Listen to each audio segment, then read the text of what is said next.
Jesus River. My name is Skylar Hendricks. I greet you all in the wonderful and powerful name of our Lord and Savior Jesus Christ.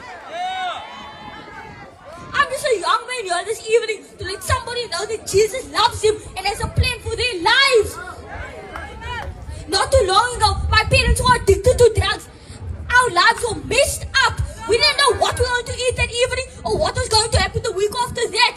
But the day we called upon the name of Jesus, I don't think the devil heard me. The name of Jesus. God done everything around for me and my family. Now we are taking this community for the Lord.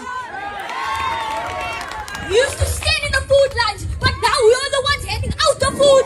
We used to be looking for hope, but now we know the hope. We used to be looking for the answer, but now we know the answer. And that answer is Jesus. I just want to encourage a young man here today, because me myself, I'm not a good soccer player, I'm not a good rugby player, and not good at a lot of things.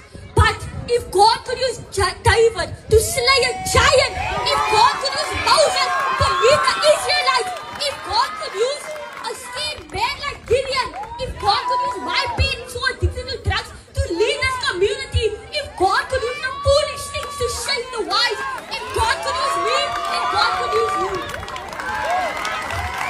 I just want to end up this encouragement with a scripture. It comes out of Proverbs 22 verse 6. Train your child up in the ways of the Lord, because when they grow older, to never depart from them. So mommies and daddies, don't stop praying for your children. Don't stop taking them to church, and don't stop training them up in the ways of the Lord, because when they grow older, it will never depart from them. Amen.